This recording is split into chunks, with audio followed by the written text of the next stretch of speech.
क्या होगा अगर 5,000 रुपए का जंग लगा कबाड़ रातों रात आपको करोड़पति बना दे। कहानी एक ऐसे ही कबाड़ी की है जिसकी किस्मत तो चमकी, लेकिन साथ ही मौत भी उसके दरवाजे पर आ खड़ी हुई। कहानी को अंत तक जरूर सुने। शहर के सबसे अंधेरे और तंग मोहल्ले में कबाड़ी की दुकान चलाने वाला शंकर कर्जे में बुरी तरह डूबा हुआ था। उसकी जिंदगी उसकी दुकान में पड़े जंग लगे लोहे जैसी बेजान हो चुकी थी। एक दिन शहर के बाहर एक पुरानी बंद पड़ी मिल की नीलामी चल रही थी। शंकर ने वहां से एक बेहद भारी अजीब सी जंग लगी मशीन महज 5,000 रुपये में खरीद ली। उसे लगा कि इसके लोहे को पिघलाकर अच्छे पैसे मिल जाएंगे। रात का सन्नाटा छा चुका था। बाहर कुत्तों के भौंकने की आवाज के अलावा सिर्फ शंकर के हथौड़े की खटखट गूंज रही थी। वो डिबरी की पीली रोशनी में मशीन के पुर्जे खोल रहा था। अचानक हथौड़े की एक तेज चोट से मशीन के नीचे का एक भारी पैनल खिसक गया। थप!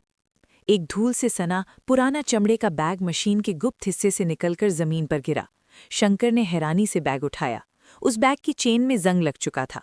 उसने किसी तरह उसे फाड़कर खोला। अंदर कुछ पुराने पीले पड़ चुके कागज थे। शंकर ने खींचते हुए सोचा, थत तेरी की, रद्दी कागज। वो उन्हें पास जल रही अलाव में फेंकने ही वाला था कि तभी कागज के सबसे ऊपर छपे मोटे अक्षरों पर उसकी नजर पड़ी। उसकी आंखें फटी की फटी रह गईं। वे कोई आम कागज नहीं थे।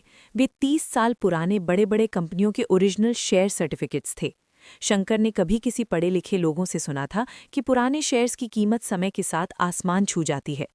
आज के हिसाब से इन कागजों की कीमत करोड़ों में थी। शंकर के हाथ कांपने लगे।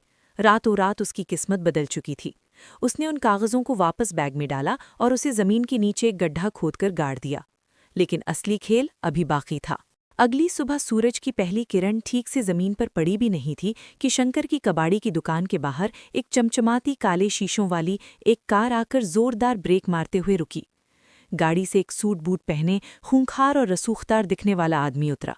उसके साथ 2 हथियारबंद गुंडे भी थे। उस आदमी ने सीधा शंकर की आंखों में घूरते हुए अपनी जेब से नोटों की एक गड्डी निकाली और बोला, कल जो कबाड़ मशीन तूने 5,000 में खरीदी है वो मुझे चाहिए। ये ले 5 लाख रुपए नकद और मशीन अभी के अभी मुझे वापस कर दे। शंकर के पैरों तले जमीन खिसक गई। उसका खून सूख गया।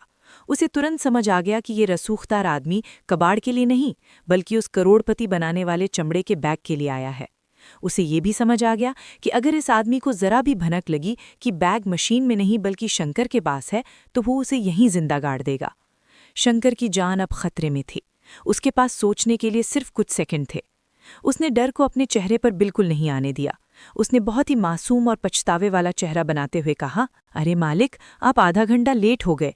मुझे तो पैसों की सख्त ज़रूरत थी, इसलिए वो मशीन मैंने सुबह सुबह ही शहर के सबसे बड़े कबाड़ी भैरव सिंह को 20,000 रुपये में बेच दी। उसने तो उसे अभी तक भट्टी में पिघलाने के लिए डाल दिया होगा।